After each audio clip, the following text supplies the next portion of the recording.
another episode of The Act of God's Captive, Integral of the Captive's Diary, episode 34, written by Precious Chinwe Obialor-Ukazim. Alright, so thank you. Let's get right into today's episode. Okay, yeah, so we are continuing from there. So, by the time Uchenna and Shalom stepped into the main auditorium to join the married session, the hall they entered was no longer in teaching mode. The atmosphere had already shifted. What greeted them was not sermon or instructions, but afterglow. The married couples had already done vows renewal. Vow renewal moments are always special moments, and they really wanted to make that session. But unfortunately, they arrived late. You could feel it in the air. The atmosphere had changed. Soft instrumental music still lingered, low and warm, like the echo of whispered promises. Some couples were still standing close to each other, foreheads touching. Others sat quietly, hands entwined, eyes misty, as though afraid to break the sacred bubble too quickly. There were smiles, unusual smiles across the room, not the public social kind, but the kind of private smiles that belong only to two people who had just remembered why they chose each other. On the altar, Apostle Unamdi and his wife stood together. No microphones now, no need for words. They watched the couples the way proud parents watch children take their first confident steps. Vows had been spoken again, not rehearsed lines, but honest ones. Some men had apologized publicly, voices shaking as they renewed promises they had once broken. Some women had wept openly, releasing years of silent endurance. Rings had been held tightly, new ones exchanged. Tears wiped away gently, but by spouses who suddenly felt new again.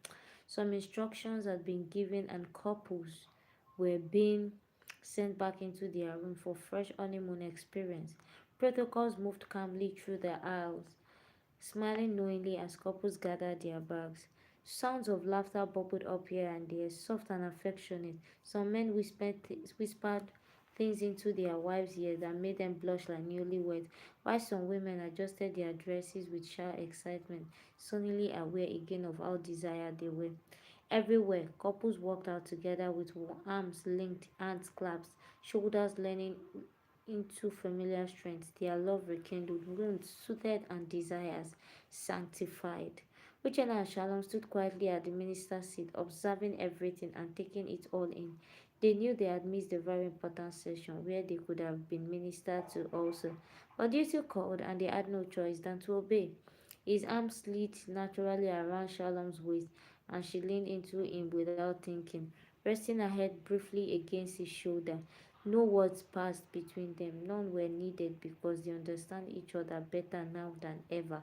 Around them, the hall were filled with soft chatter and laughter as couples disappeared from the hall towards their room, their step lighter than when they had arrived, vulnerability, peace, and love fully restored. As the last few couples exited the auditorium, the lights dimmed slightly. The potter's place became what it had always been intended to be, a ground where covenants were renewed, where love is healed, and where marriages are gently escorted back into the sacred privacy where intimacy could flourish again.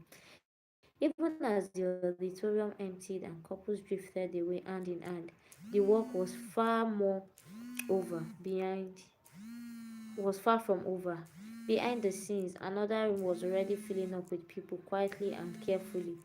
These were the couples who could not simply walk back to their room with laughter and excitement. The one whose smiles earlier had been brave but fragile. The one whose vows had stirred memories they were not yet healed enough to touch alone. The counseling night was put together for them. It was a familiar rhythm at every gathering of Sons Conference. Nnamdi and Chizaram, during their time as the overseers of Potter's Place, would usually still be seated listening to couples make their complaints, praying with them, counseling them as they unpack years of silence, betrayal.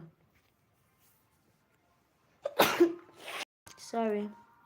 Exhaustion and expectation. Sometimes it took until midnight and other times till early hours of the morning, and Uchenna and Shalom, who had been working with them, knew how hectic it used to be. But this night was different. Apostle had planned ahead. He and Chizaram had not only made themselves available, they had set up a counseling committee intentionally to help Uchenna and Shalom. Across the counseling area, elderly men and women sat ready to do ministry of counseling. Some were couples who had worked together for 3, 4, even 5 decades. Others were widows and widowers whose marriages had ended not in bitterness but in faithfulness until death. Their stories were living sermons, endurance, forgiveness, joy, sacrifice. Couples were gently paired with counselors across offices, and the rooms were filled with hushed voices and bowed heads. Tears fell safely, and prayer rose from different rooms, not loud but effective. Uchenna scanned everything, his shoulders easing for the first time that evening. Relief washed over him, and he exhaled slowly, gratitude settling deep in his chest. A knowing smile on her face as she spoke softly to a couple seated before her. Uchenna leaned towards Shalom, whispered something that made her chuckle quietly. Chuckle quietly. Sorry. Then walked over to Chizaram. He bent slightly, lowering his voice, mischief dancing in his eye. My mother like no other. He whispered teasingly and she smiled. What is it? She asked, smiling. Nothing. I just want to say thank you for reducing the burden of this night. Can my wife and I go and do honeymoon too? He whispered, and Chizaram paused for a moment, then she burst into laughter. Nnamdi turned to know why she was laughing like that, and he saw her with Uchenna. He didn't need anyone to tell him what they were discussing. The laugh was not a polite of understanding marriage in all its seasons. She lifted her head, eyes sparkling, and gently tapped Uchenna's arms. Shalom was standing just behind him, laughing softly, her cheeks warming, and Chizaram turned to her with a voice tender but firm. My daughter, she said, you two can go and rest, though all that flows must also be preserved. We will take it from here. She told them with a playful seriousness, and Uchenna smiled while relieved and grateful. He bowed his head slightly in respect. Thank you, Mama. They both chorused, and as they turned to leave, their eyes met Nnamdi's eyes, and they laughed shyly, bowing their heads in respect before leaving the office. No words, just shared relief, shared joy, shared understanding. Sorry? Shared understanding. Whew. They had poured out all day. Now they were being given the chance to be poured back into. Behind them, counseling continued quietly and faithfully under the watchful care of hands and heart. The door closed.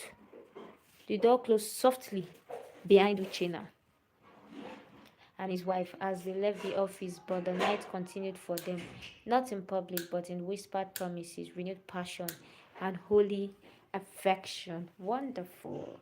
Oh, all right. Thank you. Please, thank you very much for watching and for always being patient with me. Thank you so much. I'm so grateful. God bless you. See you in the next episode. Bye bye.